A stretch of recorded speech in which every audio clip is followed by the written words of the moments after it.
Есенбісіз. Болашаққа бағдар рухани жаңғыру мақаласында заманауи әлемдегі бәсекелік қабілет, мәдениеттің де бәсекелік қабілеті деген сөз. ақш-тың қырғи қабақ соғыс кезіндегі табысының қомақты бөлігі Голливудтың еншісінде. Біз 21 ғасырдың жаһандық картасында ешкімге ұқсамайтын, дербес орны бар ұлт боламыз десек, жаһандағы заманауи қазақстандық мәдениет жобасын іске асыруға тиіспіз. Әлем бізді қара алтынмен немесе сыртқы саясаттағы ірі бастамаларымызбен ғана емес, мәдени жетістіктерімізбен де тануы керек. Жер жаһандағы қазақ мәдениетінің сипаты қазір қандай және ол қандай болуға тиіс? Ой талқыға түсетін бүгінгі тақырып осы. Ұлттық мәдениетіміздің озық үлгілерін іріктеп алғаннан кейін шетелдерде оларды таныстыру рәсімін өткіземіз. 2017 жыл жер жүзіне мәдениет саласындағы қай жетістіктерімізді көрсете алатынымызды айқындап алу тұрғысынан шешуші жыл болмақ. Содан соң бірегей бағдарламаны 5-7 жылда тыңғылықты жүзеге асырамыз. Осылайша мыңжылдық тарихымызда төл мәдениетіміз тұңғыш рет әлемнің барлық құрлықтарына жол тартып, басты тілдерінде сөйлейтін болады.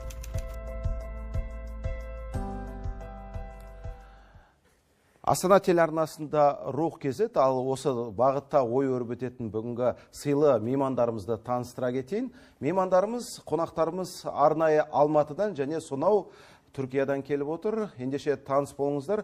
Қазақстан Республикасының мемлекеттік сыйлығының иегері, жазушы, драматург Дулат Исабеков ағамыз және сонау Түркиядан келіп отырған тарихшы ғалым, Мимар Синан университетінің профессоры, Түркиядағы Абдуахап Қара ағамыз. Қош келдіңіз аға. Қош болдық. Елге қош келдіңіз. Рахмет. Енді екеуіңізге де қойылатын ортақ сауал жаһандағы қазақстандық мәдениеттің келбетін қалыптастырудың маңызын сіздер қай тұрғыдан көресіздер? Дулат аға. Тәуелсіздік алғанымызға 25 жыл болды ғой. Енді шетелге танылдық. Бір сабаға түстік. Жоғыштығымыз түгелденген сияқты бір шама. Енді біз кімбіз деген сұрақ алдымен қазақ халқының алдында тұрады. Әлемді біраз танып білген сияқты қазақ халқы, оқып жатырмыз, әдебиетін оқып жатырмыз, киносын көріп жатырмыз, театрына барып жатырмыз. Ал енді бізді кім оқиды? Бізді кім көреді? Бізді кім қай жағымыздан тануы керек? Президенттің өзі айтып жатты ғой, біз енді жер астындағы байлығымен танылуын таныламыз. Ал бірақ негізгі танылу ол біздің рухани мәдениетіміз. Рухани азығымыз ол әдебиет, мәдениет, өнер. Осымен ғана халықты танытамыз. Міне осы тұрғыдан қарағанда соңғы кезде көптеген жұмыстар жүріп жатыр әдебиет саласында әсіресе. Міне қазір бірнеше автордың шығармалары 6 тілге аударылу үшін іріктеліп алынды. Әлемнің 6 тіліне. Соның ішінде Біріккен ұлттар ұйымының сипатында жүретін, Біріккен ұлттар ұйымының аясында жүретін 6 тіл ғой, 6 тіл.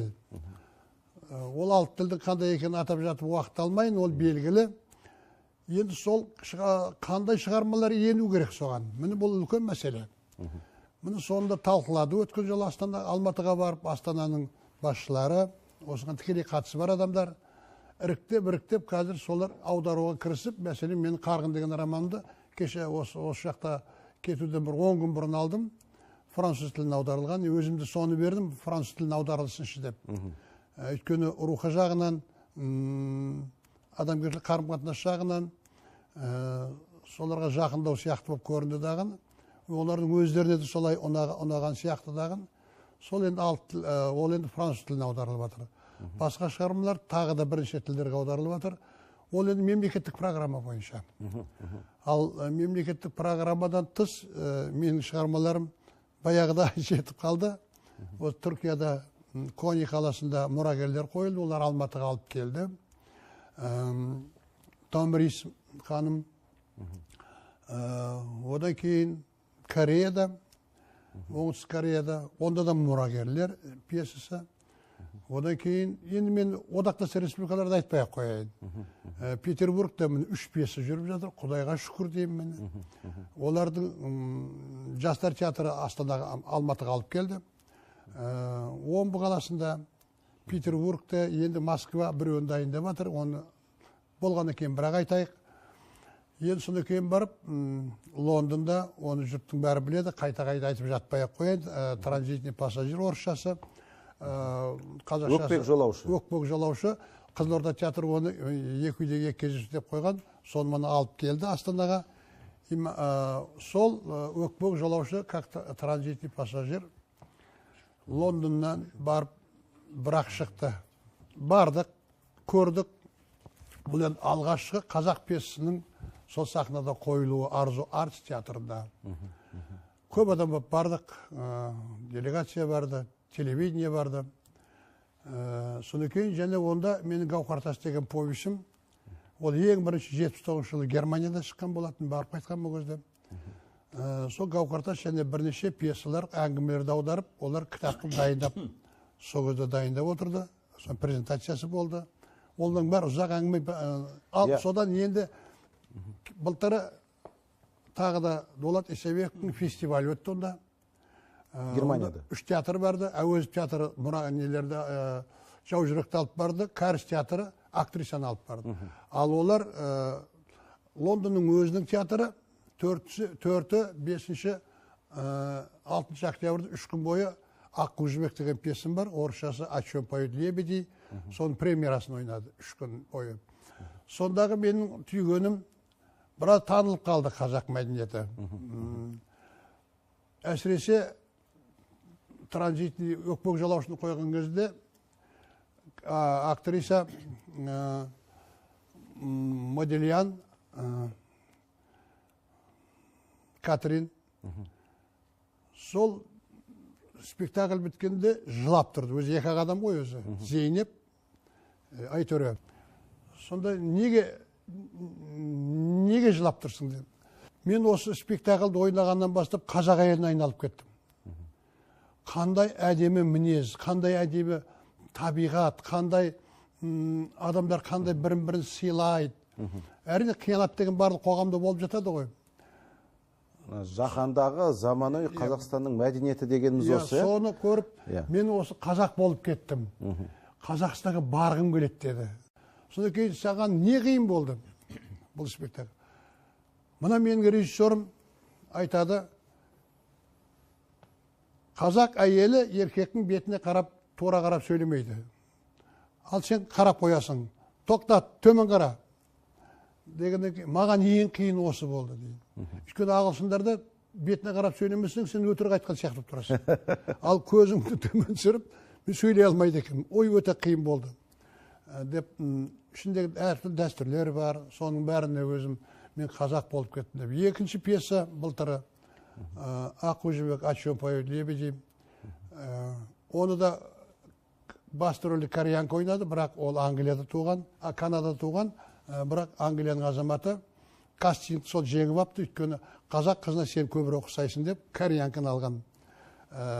Ол спектакль қойған белорус қыз, әйел, белорустың адамдарына да айттым. Англия тұрғаны 20-30 жыл болған. Солар енді жақсы қабылдады. Онда да қандай керемет аңыз дейді. Жібекпен Төлегенді алғам ғой, ертеге қылып. Ол біздің Алматыда жүрді. Қуыршақ театрында жүрді, ұзақ жылдар бойы. Басқа драмалық театрда да жүрді. Ал аны жақта керемет қабылдады. Керемет қабылдады. Олар аңызды өте жақсы көреді. Әдемі аңыз, өлім, махаббат, осының бәрі қабылданды тағын. Енді сонда былай деді. Оны менің таңдамалы пьесалар жинағым сол октябрьда шықты. 2 октябрь күні Лордтар палатасында кітаптың тұсаукесері болды. Өмірінде жазушының Лордтар палатасына барып сөз сөйлеуі бірінші мен екенмін. Неғып Құдай еп қалған білмеймін. Және үлкен портретін баннер қылып қойған. Лорд баяндама жасады. 2 лорд сөйледі, 3 лорд. Содан кейін Сара Коплей, психолог, әдебиетші, сыншы, сол баяндама жасады. Бұлардың бәрін енді бірден айтып қоймаңыз, тағы да әңгіменің арасында тағы да сұрастырып жатамын. Бөліп айтамыз ба? Бөліп. Әбдуахап ағаны да сөйлеткім келіп отыр. Енді сіз мына сізді егемен еліміздің Түркиядағы елшісі деп, руханият елшісі деп қабылдаймыз. Ал Түркияда, ал Қазақстанға келсеңіз, соны енді қандас бауырлар Түркияның Қазақстандағы руханият елшісі деп қабылдаймыз. Жалпы қазақстандық мәдениет, қазақстандық руханият сырт көз сыншы дейді, шетелде қалай танылып жатыр? Түркияда қалай танылып жатыр? Қазіргі таңда қазақ мәдениеті, Қазақстан, еліміз Түркияда жақсы танылу десек болады. Бұл жалғыз-ақ сіз жаңа сөздің басында айттыңыз.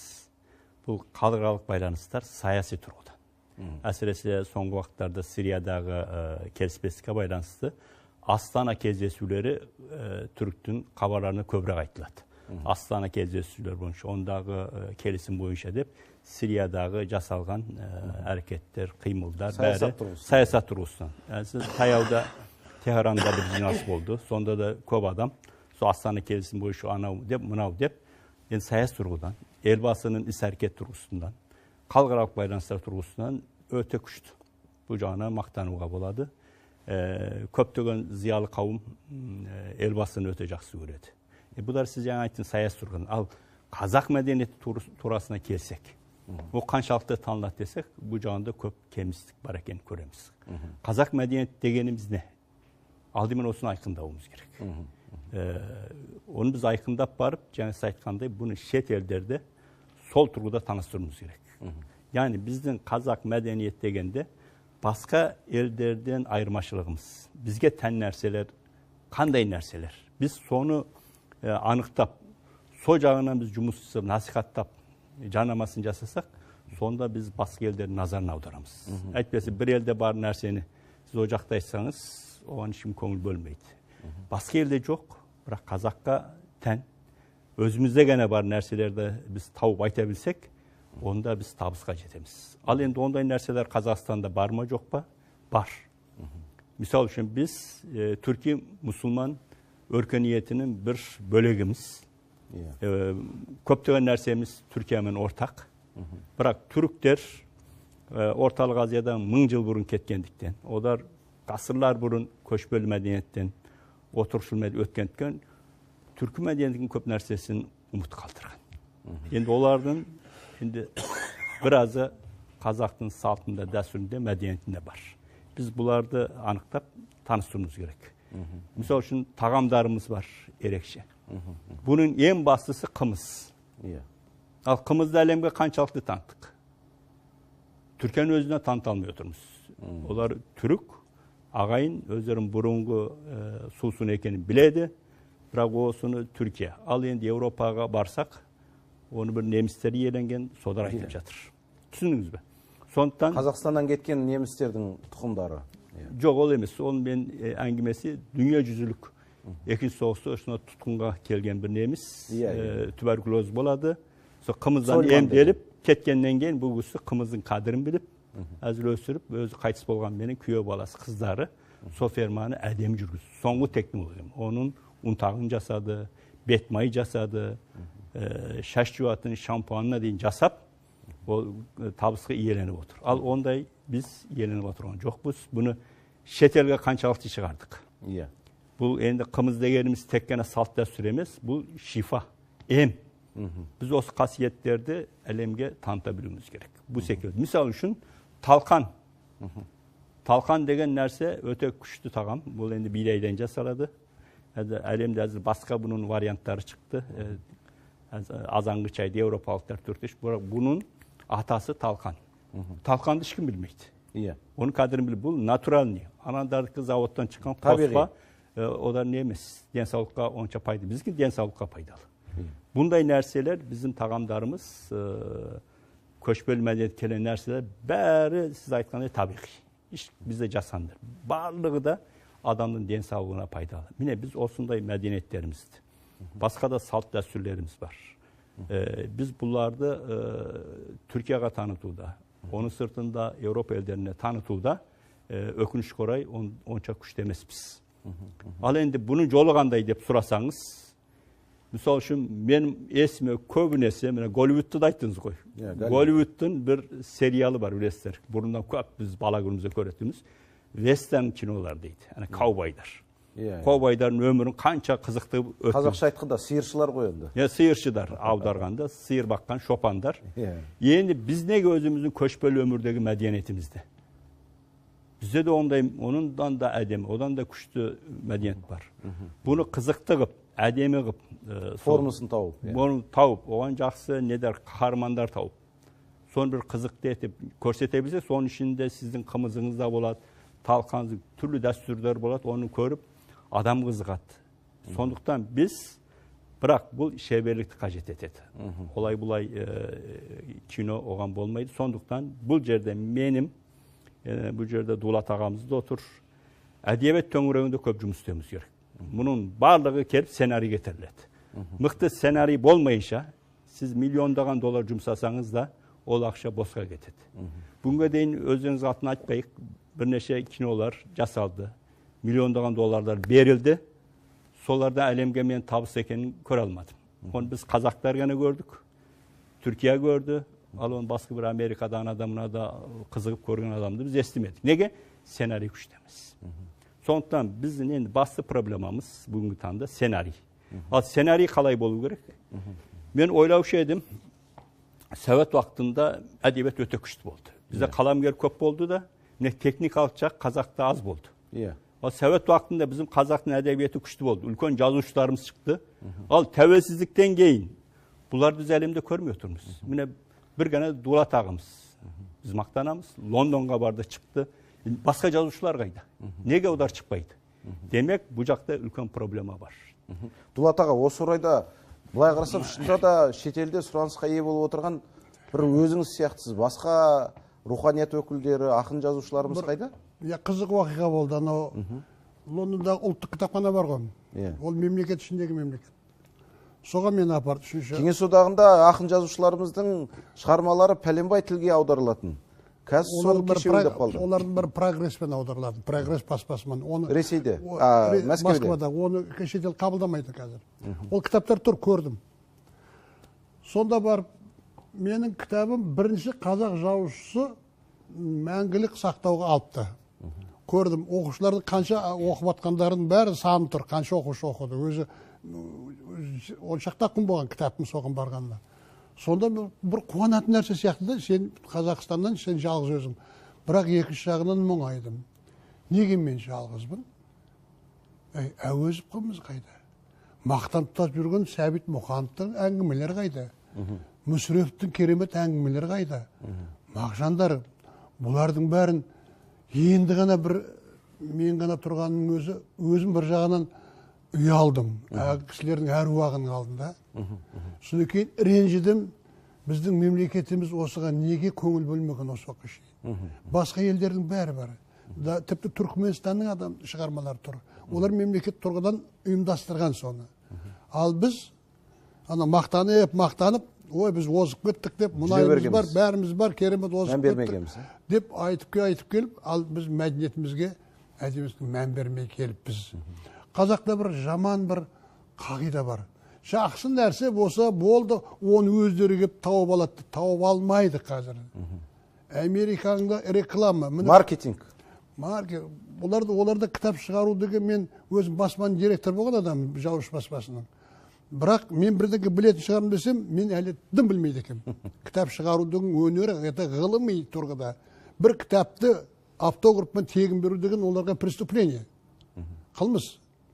Неге сен кітабыңды ол тегін алады, құдаң, жолдасың. Құдағың құдасы кеп алып кетеді. Олар сені жақсы көрсе, олар ақшасын берсін дейді. Жоқ, қазақта ол қабылданбаған, мен құдамнан қалаймын, ақша сұраймын. Бізде өзіңіз қолыңын қойып ала қой деп кәдімгідей сыйлап, тартулап бересіз. Басқаша. Ол соны кейін театр. Театр деген кітаптан гөрі кейде театрдың ұлтты танытуы тезірек болады. Мен де соңғы кезде прозамнан гөрі 25 пьеса жаздым ғой, соның енді 10 шақсы дүние жүзінде жүргі аралап енді. Ал енді мұны 500 адам, мұны Кореяда 700 адам көріп отырды, мұрагерлерді. Біткені кейін зал бәрі жылап отырды. актрисаны көтеріп алып кетті. Ақынның өлеңінен гөрі әншінің әні, соның сөзіне жазылған әні танымал болады. Театр, кино жедел, тез танытады. Міне осындай, бұл қазақ осындай екен ғой деп таңғалып сөйлеген. Мақалалар бар, мен үйде көп, оның бәрін алып келген жоқпын ғой. Ағылшын тілінде суретімен бәрі шыққан. Кеше бір пен-құлттық жиналыс өтті Алматыда. Мен соны сөз сөйледім даған, бері қарай кетіп қалдым. Сол кезде Лондоннан бір аударма жақсы жазушы келген екен, бұрын естіген жоқ едім. Сол айтып отыр маған, сіз Қазақстаннан гөрі Англияда көбірек белгілісіз дейді. Өйткені конференция өтті. Конференцияның аты бірінші не екен білмеймін, менің фамилиямды қойыпты. Дулат Исабеков пен Айтматов шығармаларындағы поэтикалық үндестік деген. Сол туралы баяндама жасалды. Сол баяндама менде бар, басылды, журналына басылды. Міне соны кейін барып, олардың бәрін айтатыны, мен де өзім баяндамамды айттым. Сіздер европалықтар, әсіресе Англия, сіздер бізге теріс қарап тұрсыңдар. Күндердің күні бері бұрылатын болсаңыздар, сіздер жоғалтқан нәрсеңізді табасыздар. Өйткені Европа мәдениеті шығыстан алған бәрін. Осыған өздерінің баяғы ата дәстүрлерімен қайта табысасыңдар. Баяғы Гильгамештен басталамыз ғой біз енді. Міне осындай да кейде бір риза боласың, соларды сәл қазақ халқы мынандай екен ғой. Енді біз осы пьесадан кейін Қазақстанға барғымыз келеді дейді, көргіміз келеді дейді. Адамдармен сөйлескіміз келеді дейді.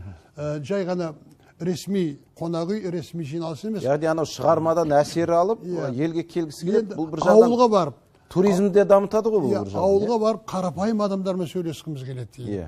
Оныңдардың дастарханда қандай, олар қандай шаруашылықпен айналысып жатыр, психологиясы қандай, осының бәрін көргіміз келеді, осындай шығармаларды оқығаннан кейін дейді. Міне сонда ойлаймын, шығарманың ұлт танытушылығы, ел танытушылығы. Абдуахап аға, жаңағы Дулат ағаның бір сөзі бар, шығармаларымды оқып, осы Қазақстанға келгісі келетін адамдардың ынтасын оятын деген. Сіздің шығармаларыңызды оқып, мына ғылыми жазған мақалаларыңызды оқып, қаншалықты мына Түркияда болсын, бүкіл басқа әлемдегі мемлекеттердегі азаматтардың Қазақстанға келуге деген құлшынысын, ынтасын оята алдым деген сезім бола ма сізде? Әрине, бұл сезім бар. Бірақ әрине, бұл бізді көздеген мақсатқа жететін үлкен деңгейде деп айта алмаймыз. Бар. Бірақ бұл жақта үлкен проблема бар. Ол не? Және сіз туризм саласы дедіңіз. Бұл жерде маған өте жақын араласқан ғалымдар, түркі дүниесімен араласқан, бұны жақсы көретін зиялы қауым, біз бір Қазақстанды көрсек, барсақ деген ой айтады. Енді оны айтқаннан кейін бұл жақта туризм саласында тур дейміз ғой. Турдар болу керек. Біз одарға сапарлар болу, біз оны кеңес беруіміз керек. Біз ондай тур бәлкім бар, білмей тұрмыз, кеңес бере алмай тұрмыз. Мысалы үшін біз одарға айта алмай тұрмыз сенімменен. Мынандай не бар? Сапар бар. Соның ақысы мына, оны алсаңыз бір апта бойы сіз Қазақстанды әдемілеп қыдырасыз. О жақта сапалы қызмет көрсетіледі. Ана мұны айта алмай отырмыз. Неге? Өйткені біз білмей тұрмыз. Не туризм саласы бізге танытылмаған. Себебі мынау, біз енді айталық, білмеген бір туризм фирмасына бұл жігіттер жіберсек, ертең бұдар қонақ үйде қамалып қалса, немесе барған жеріне уақытында бармаса. Өзіңіз ұялып қалам ба деп ойлайсыз ғой? Мен ұялмаймын. Мен айттым, бітті. Бірақ одар келгеннен кейін теріс реклама жасайды. Қазақстанға әзірше бармаңдар. Біз бардық бір аптаға. Пәләнде уақыт бос көтті. Теріс пікірі қалыптасып қалмасын дейсіз ғой? Қалыптасып, айтпеп бізді ұялатын жоқ. Өйткені қателік жіберген адам ұялсын. Мен не ұялам? Бұл жерде біз елді ойлап отырмыз. Егер біз сенетін күшті фирмалар 4 түлгі сай келген адамды риза етіп жіберетін болса, онда келген адам, бір адам, 10 адам, 100 адамды айтады. Ойбай барыңыздар. Біз ойлағандан да Қазақстанның мәдениеті осы екен. Біз бұрынғы көшпелі мәдениетті көрдік, кең даланы көрдік, таза ауа жұттық, денсаулығымыз сауықты, 10 жас жасарып келді деп айтса, бұл көп. Ал оның керісінше барып ап, біз бардық, бірақ ойлағандай болмады, кедергіліктер болды, қиыншылықтар болды, анау-мынау десе, бұл болмады. Сондықтан бұл жақта менің айтарым, туризм саласында, мына түріктер бұл жағынан көш ілгері, кетті ғой. Бұл да туризмде көп рекордтық деңгейде турист келді деп жатыр. Сондықтан біз туризм саласына бәрі жақсы. Бәрекелді. Ушағымыз жақсы. Бірақ келгеннен кейін қонақ үйлеріміз де жаман емес. О да жақсы, бірақ ұйымдастыру жағы. Бұл келген кісіні уақытысында пәлен қалаға апарып, уақытысында қырға апарып, тауға апарып дегенде уақытысында үйіне ренжітпей қайтаруымыз керек. Бұрын міне паспорт контролда кедергіліктер бар. Қинап, bizim өзін қинайды. Әзір о да жақсарған. Әзір бүгін кеше келдім, паспорт бізді күліп, қош келдіңіз. Тіпті маған елге қашан қайтасыз деп сұрады, риза болып қалдым. Бұрын қабағын түксүйіп, бүйтіп қарап, мыжғылап паспортты. Біз қазаққа бұны істеген адам, неміске, французға әлде қайда жасайды. Бірақ одар әзір біртіндеп жойылып, әзір паспорт контролда. Бұл енді туристті тартуда маңызды дүниедір. Бәрекелді, енді осы хабарымызды көріп отырған тиісті мекемелер тиісті қорытындысын жасайды деп ойлаймыз. Сізге бір сауал қойғым келіп отыр. Енді шетелде тұрасыз, Түркияда тұрасыз, жаңағы қазақ руханиятының Түркиядағы елшісі деп айдар тағып жатырмыз. Сізге бір ат беріп жатырмыз. Осы маған қарап, қазаққа қарап, мына түріктер, басқа жұрт ой түзейді, бой түзейді, қазақтар осындай екен ғой деп ойлайды деп, өзіңізді қамшылайтын сезім сізде қаншалықты болады осы Түркияда жүргенде? Бұны өте дұрыс айтты. Мен жас тайымдан бар бұл менде. Мен кішкентайымда мектепке барғаннан ананы мына қылығымды бекер істеппін ғой деген бір кейде бір ұялу, қымсыну сезімі бола ма сізде? Бізде былай болады. Бізде намыс деген болады қазақта. Өте жақсы. Соны мені ата шешем жақсы берген сияқты. Мен намыстанам. Сол бір сабақтың нөмір бірі болғысы келем. Неге? Қазақ жалқау екен деп айтпасын. Қазақ мықты екен деп айтсын. Бір жерде өтірік айтпауға тырысам. Неге? Қазақтар өтірікші. Ол Әбдуахап өтірікші демейді. Сіз бір елде қазақ өтірікші. Бір елде жалғыз болсаңыз, misal үшін, ол әбекең демейді одар. Қазақ дейді. Өйткені басқа қазақ жоқ қой. Қазақтар анау. Мен Құдайға шүкір. Сол намыс мүмкін мені бүгінгі деңгейге жеткізді. Әр жерде намыстан өтірік айтпауға, жақсы қылық көрсетуге, жаманымды жасыруға тырысты. Неге? Өйткені ол сөгіс маған келмейді. Одар мені танымайды. Атын ұмыт қалады да, өәні бір қазақ бар емес пе дейді. Өтірікшек, анау жалқау екен. Уақытында жұмысқа келмейді екен. Уақытын үстіпетінен деген дақ менің ұлтыма түспесін. Осы орайда Қазақстанда тұратын біздің қандастарымыздың бәрін шетелге біраз жылға өмір сүріп, сондай бір амал жасау керек сияқты. Өзін-өзі қамшылайтын. Мен былай деймін, біз Мемлекеттік университеті болып, көптеген магистрант, докторанттарды шақырамыз. Келіп жатыр Қазақстаннан. Қазақстан біз шақырамыз. Неге? Мен бұған қолқа салым университетте. Менің қандастарым неге шақырам? Өйткені менде мынандай идея, сіздің идеямыздың бір жерден шығамыз. Мен айтам, қазақ жастары шетелдерді көрсін. Көрсін, әлемде қазақтан басқа халық бар екенін білсін. Ол қазақпен жағаласпасын.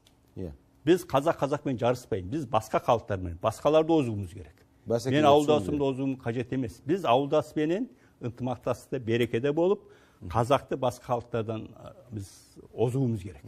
Ал енді басқа ел көрмеген, жер көрмеген адам өзін ағайынмен алысып туысады. Соны дұшпан санайды. Қазаққа дұшпан емес. Bizim дұшпандарымыз Құдайға шүкір сыртта көп. Біз солардан озуымыз керек. Солардың алдына масқара болмауымыз керек. Сол үшін шетелге қазағымыз көбірек шықса, онда көреді. Көзіміз ашылады. Көзіміз үшін. Америка мынандай деңгей жетті. Франция мынандай, онда біз қазақ, оларды озуымыз керек деген идея келеді. Онда біз бірімізге қолдаймыз. Ой, қанат бір жерге келсін. Дулат ағам бір жаққа келсін. Оны шығармашылығы енді Лондонда шықса, енді Парижде шықсын, бірімізді қолдауымыз керек. Ал онда емес, бүгін шықпағаннан қайтеді. Ой, осы неге Лондонда шығады? Шықпасын деген ой. Олай емес. Шығу керек. Қызғаншақтық пайда болды. Қызғанбауымыз керек. Сонда біз алға басамыз, еліміз әлемде бренд болады. Бәрекелді. Осы орайда жаңағы әңгіменің жалғасы ретінде бір адам арқылы мысалы тұтас ұлт туралы пікір қалыптасады. Оның нақты үлгісі Әбдуахап ағамыз болып отыр. Көп жылдан, ұзақ жылдардан бері осы Түркияда тұрып жатқан, сонда туылып, сонда ғұмыр кешіп жатыр. Біздің шығармашылық топ әзірлеген мына бейне материалға назар салайық, содан кейін әңгімемізді тағы да жалғастыратын боламыз. Бір азамат арқылы бүтін бір халық туралы пікір қалыптасады. Өнерпазын көріп өркениетінің өресін өлшейді. Әдебиетін оқып, ұлт руханияты мен интеллектісінің деңгейін байқайды. Әлемдік аренадағы орның осыларға көп байланысты. Сондықтан жаһандық заманауи қазақстандық мәдениет елбасы айтқан дер кезіндегі ұсыныс. Жоба аясындағы жұмыстармен қазір арнайы құрылған топ жұмыс істеуде. Былтырғы жылдан бері атқарылған ауыз толтырып айтарлық шара жетерлік. За этот период рухани жаңғыру, вы знаете. Бүгінге дейін біздің шығармашылық ұжымдар 50-ден аса мемлекетке гастрольдік сапармен шығып үлгерді. Оның ішінде театр ұжымдары, әртістері, суретшілер, музыканттар, кино мамандары бәрі бар. Ал дәл қазіргі уақытта біздің 15 суретшіміз Берлин, Париж қалаларында өз көрмелерін өткізіп жатыр. Біз үшін өнердегі халықаралық диалог, әлемдік қауымдастықтың біз туралы пікірі өте маңызды. Шетелдік аудиторияның оң пікірін алу үшін арнайы құрылған комиссия үздік шығармаларға іріктеу жүргізді. Озық туындылар әдебиет, театр, кино, классикалық дәстүрлі музыка, бейнелеу өнері сияқты 4 негізгі бағытта сарапқа түсті. Әлем театрларында сахналанған ұлттық шығармалар туралы жағымды пікірлер өте көп. Міне кеше ғана Абай атындағы опера және балет театры Тбилиси қаласынан гастрольден оралды. Сонда қойылған Абай спектакль туралы жақсы пікірлер ағылып келіп жатыр. Париж қаласындағы Астана опера солистері мен Құрманғазы оркестрі қойған концерттерді де өте жылы қабылдаған еді. Әсіресе оркестрдің домбыра мен француз қазақ шығармаларынан попури орындаған сәттерінде тік тұра қол шапалақтамаған халық жоқ. Жаһандағы заманауи қазақстандық мәдениет жобасы аясында Астана арт-шоу 2018 халықаралық шарасы да өтіп жатыр. Қазақстан бейнелеу өнеріндегі айтулы шара 15 қыркүйекте ашылған еді.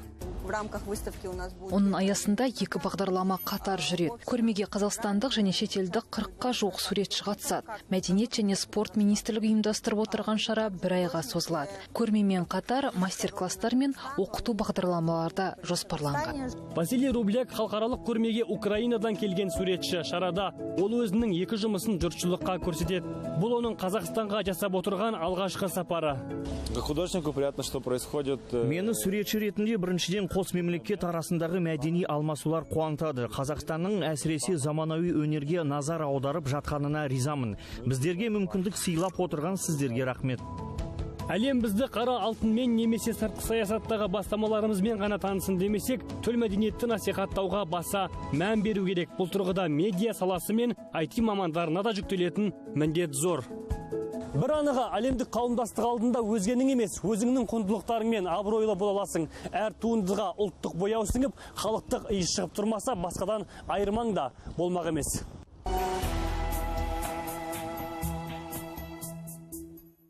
Осы рухани жаңғыру мақаласында бұлай деп айтылған болатын. Осы жаһанға қазақстандық мәдениетті таныстыру жұмысында шығармашылық зиялы қауым, оның ішінде жазушылар одағы мен ғылым академиясы, университеттер мен қоғамдық ұйымдар үлкен рөл атқаруға тиіс. Біз заманауи мәдениетіміздің қандай өкілдері әлемдік аренаға жол тартуы керегін анықтап алуымыз керек деді. Енді қалай ойлайсыз, енді бізде жазылып жатқан шығарма да көп, қойылып жатқан мына спектакль да көп. Нақты қандай өнімдерді әлемдік руханиятқа ұсынуымыз керек? Дулат аға. Енді әлемдік руханият дегеннің өзі жалпы түсінік қой. Түркия басқаша қабылдайды. Франция ол Германия емес. Өзінше қабылдайды. Иә. Мәселен, Бунин Нобель сыйлығының лауреаты батыс қабылдаған жоқ әлі. Басқа Нобель сыйлықтары беріліп жатыр.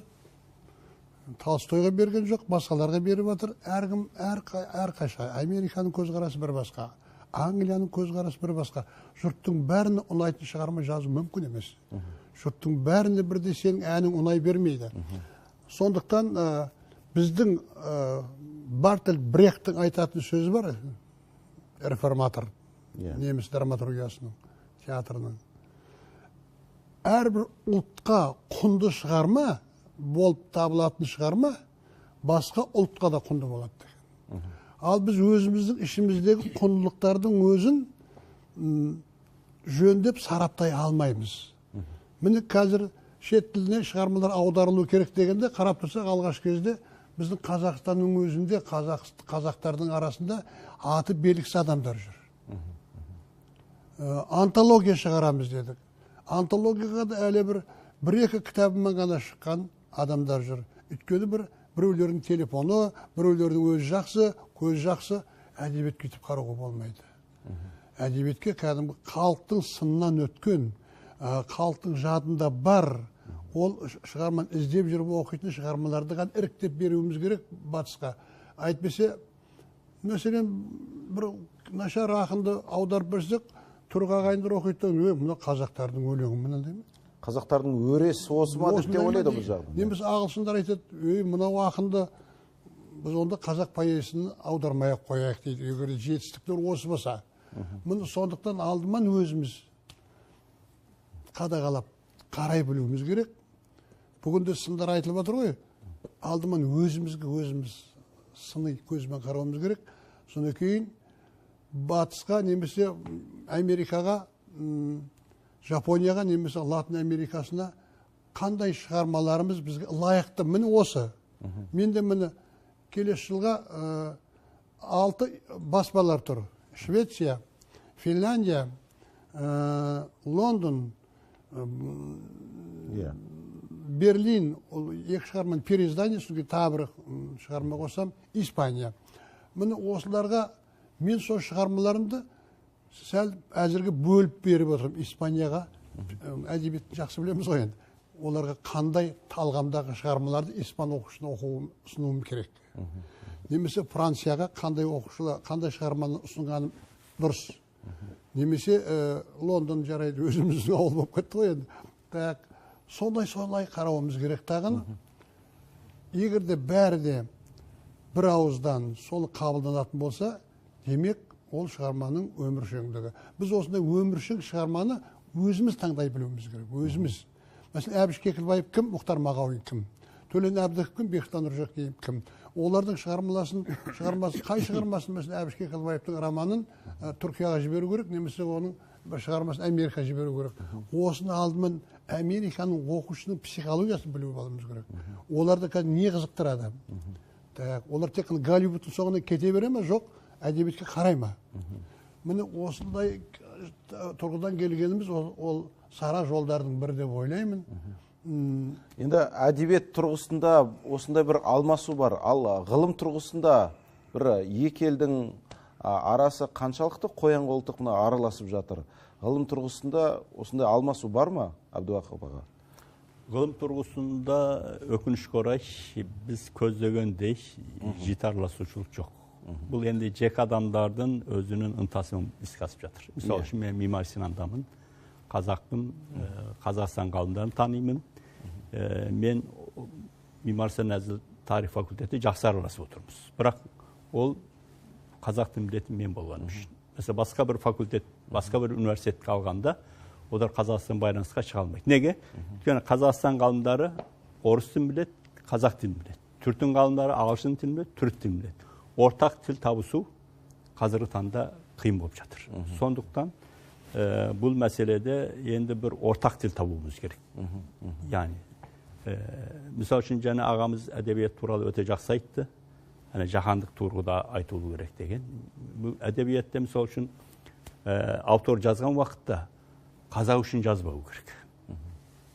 Әлем үшін жазу. Біз әлем үшін жазған уақытта әрине оның ішінде қазақтың да мәселелері бол, бірақ әлемдік тұрғыда, әлемдік деңгейде жазғанда біз әлемдік оқырман тартамыз. Ал әлемдік шығарма қалай болады? Мысалы үшін, егер сіз бір романды жазып бітіргеннен кейін, оның үшін адам аттарын өзгерсеңіз, жер су аттарын өзгерсеңіз, егер сонда оқырман бұдан ләззат алса, ол әлемдік шығарма. Атап айтқанда, оның ішінде Алихан деген сөзі Джордж деп жазсаңыз, Астана деген сөзі Нью-Йорк деп жазсаңыз, Қазақстан деген сөзі мысалы үшін Франция десеңіз, сонда да о шығарма құнын жоймаса, бұл әлемдік шығарма. Жаңа Қорған дегенде Ньюкасл десеңіз мысалы. Сол секілді. Сондықтан бұл әдебиет, ғылым бәрі енді жаһандық тұрғыдан алғанда біркелкі. Сондықтан менің айтарым, мына ғылымда әсіресе біздің ғалымдарымыз түрк тілінде білу керек. Яғни түрк келмесе, түркке біздің баруымыз керек. Егер сон біздің мына тарих ғылымында қарап отырмын, Қазақстан көбінде қазақты ғана зерттейді. Болмайды. Біз әлемді де зерттеуіміз керек. Бізде неге Түркияны зерттеушілер жоқ? Неге Осман империясын зерттеушілер жоқ? Неге Ресейді зерттеушілер жоқ? Неге Американы зерттеушілер жоқ? Әлем тарихында оқытылып өтеді, бірақ аны зерттеген бір маман жоқ. Мен бүгінге дейін Осман тарихын зерттеген бір маман әлі Қазақстан көрмей отыр. Ол жақта көптен халықаралық Осман мен Түркия Жұмһуриетінің республикасына қатысты ғылыми халықаралық симпозиумдар болады. Мен осы жерден бір маман шақырайым десен, ондай жоқ. Сондай шақыра алмаймыз. Ал түріктерде өздеріңіз біліп отырсыз, Алашты зерттеген, Мағжанды зерттеген, тіпті Мұқағали Мақатаевтың өлеңдерін зерттеген ғалымдар бар. Түркияда толып жатыр. Олар көп қой, 80 миллионнан асады. Бүкіл әлемде түрік мәселе ол санда емес қой, сапада қой. Біз мені Қазақстанда, егер сіз бұған бағыт бағдар жасасаңыз, Қазақстанда көптен ғалымдар. Мысалы үшін синологияда, Қытай зерттеуде Қазақстан әлемде нөмір 1 болатын жағдайы бар. Бұның қадірін ешкім біліп отырған жоқ. Неге? Қытайдан келген көптен ғалым осы Қазақстанда жүр. Бәрі Қытай тілін Қытайдан кем білмейді. Оның үстіне қазақ тілін білмейді. Оның үстіне ағылшын. Бұлар бір Қытай тілін мәдениет зерттеу орталығы Қазақстанда болмай тұр. Бар кішкене ол сөз жүзінде. Қазығуда бір кішкене бөлімше, анада бір олай емес. Бұны нағыз жоба жасау керек. Оған қаржы бөлу керек. Өйткені ғылым, мәдениет, әдебиет деген ақшасы болмайды. Бұл қомақты қаржы жұмсайсыз. Оған тиісті адамдарды бересіз, бұның өнімдері де тез келмейді. Бір 5-10 жылдан кейін Қазақстанда үлкен ғалымдар шығып, әлемдік деңгейде біздің потенциалымыз бар, бірақ қазір бар, әзір Қытайдан келген азаматтарымыз, ғалымдарымыз бар. 10 жылдан кейін бұларды таба алмайсыз. Әлем неге бара жатыр? Мына технология дамыған сайын кішірейіп бір ауыл болып жатыр. Егер сіз қазақ кете берсеңіз, ол не ауылда өзіңнің ішін ғана білесіз, ауыл сыртын білмей қаласыз. Сондықтан біз әлемді зерттейміз. Әлем қайда бара жатыр? Әлем не болып жатыр? Бұны біз зерттеп білмейінше рухани жаңғыру болмайды. Рухани жаңғыруды елбасы айтып отыр ғой. Өзіміздің құндылықтарымыз түбірін жоймай, әлемдік құндылықтармен қабыстыруымыз керек. Біз әлемдік құндылықтарды біліп отырмыз ба? Әлемді қаншалық дәрежеде зерттеп отырмыз? Бүгін біздің әдебиетіміздің биік деңгейге шыға алмауының себебі осы. Әдебиетшілер Қазақстан төңірегінде қалып отыр. Олар Америкада қандай болып жатыр, Еуропада қандай болып жатыр, оны білген адам аз. Тек өйткені орыс тілін ғана біледі. Орыстардың айтты, солардың көзіменен Американы көреміз. Олардың көзімен Францияны көреміз. Негізінде біздің әдебиетші ғалымдарымыз француз тілінде білу керек, немісті, Американды өз көзімен көріп, орыстың бізге әкелген фильтрден өткізген недерін емес. Сүзгісін. Жалпысын көріп. Өйткені бұл әлемде глобал болмайынша еш қайда бара алмайсыз. Глобал дегеніміз әрі глобал боласыз, әрі локал боласыз. Тек қана локал болсаңыз, тек қана қазақ болсаңыз, еш қайда бара алмайсыз. Қазақтыңызды жойып, глобал болып, қайда ішіңіз. Әрі қазақ боласыз, әрі әлемнің адам боласыз. Екеуін қабыстырғанда сіз нөмір 1-сіз. Қонақтарға қойылатын дәстүрлі сауалымыз, қазақтың бүгінгі рухани жаңғыруын сіздер қай тұрғыдан түсінесіздер? Қысқадан нұсқа қайра айта кетсеңіз. Жаңа айтып жатырмыз ғой, алдыман қазақ өзін көп зерттеп жатыр деп. Қазақ өзінің кім екенін әлі танып білген жоқ. Басқа елдің әдебиеті мен мәдениетін, әншілерін бірден қабылдай береді. Бұл маған керек па, керек емес па? Оған кейде қазақ еліктеу, солықтау. Еліктеу көп бізде. Алдыманан өзіңді танып алдағын, өзіңді тану арқылы жұртқа сөйтіп таныта біл. Жаңа өте жақсы айтып отыр, өзіңді өзің мақтай бергенмен, өзің тарихыңды өзің күйттей бергенменен болмайды. Басқа елдермен салыстыра отырып, бұны баяғы Гильгамешті айттық қой, 18 ғасыр біздің ерамызға дейін деп. Бұрын батыс жазба әдебиет тек батыста болған деп келді. Мынау табылғаннан кейін, 18 ғасырда, бүкіл әлем өзгерді. Рухани жаңғыру деген, ол тек қана бар бір жаққа барып концерт қойып қайту емес. Рухани жаңғыру деген өзіңді танып, әлемнің көзіменен өзіңе қарауың керек. Тек мен қазақмын, маған қазақ қана керек, онымен сен отырасында қаласың, жабық локал болу деп айтып жатыр ғой. Қақпағы жабылған қазан болады ғой, бұрқырап қайнай бересің. Қақпақты ашу керек тағы. Өз қазаныңда. Өз қазанның қақпағын ашып, ана гумилеп айтады ғой, шындықтың 3 түрі бар. Біреу тышқанның інінен қарағанда, біреу тамның төбесіне шығып қарағанда, үшінші құс ұшар биіктен қарағанда. Сондықтан бүкіл әлемге, тарихына да, лингвистикасына да, бәріне, экономикасына да, саясатына да сәл құс ұшар биіктікке шыға алмай жатқаны рас қазақтың. ғылыми соған шығу мақсат. Сол кезде бәрін танисың. Самолетпен ұшқанда жерді анық көресің ғой. Ал үйде тұрған ештеңені көрмейсің, тек көршіңді көресің, ананы көресің, мынаны көресің. Сондықтан сәл көзімізді ашыңқырап қарауымыз керек. Сол кезде өзіңді танисың, жұртты танисың деп ойлаймын. Жаһандану тұрғысындағы қазақтың рухани жаңғыруын қай тұрғыдан көресіз?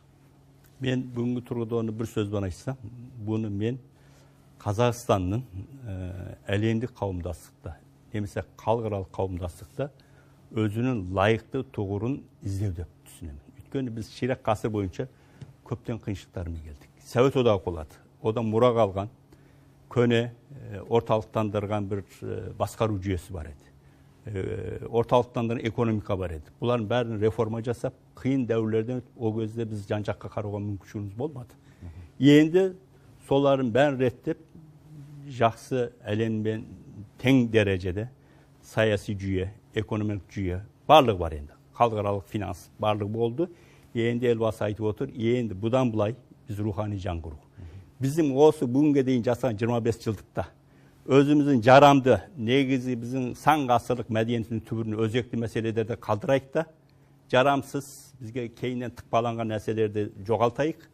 Оның үстіне әлемдегі озық елдердің жақсы тәжірибелерін жинақтайық та, біз әлемдік қауымдастықта өзіміздің беделді орнымызға отырайық деген сөз деп түсінеміз.